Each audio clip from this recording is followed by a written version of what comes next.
చిగురాకుల లేఖలు రాసి చిరుగాలి చేతికి ఇచ్చి ఎప్పుడోనే పంపించాను నువ్వు చూడలేదా.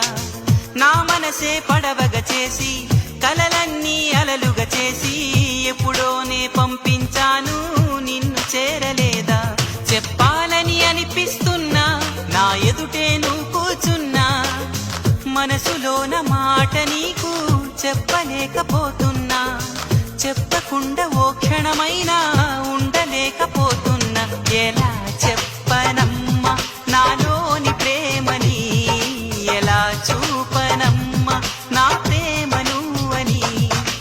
అవునని అంటావో మరి కాదని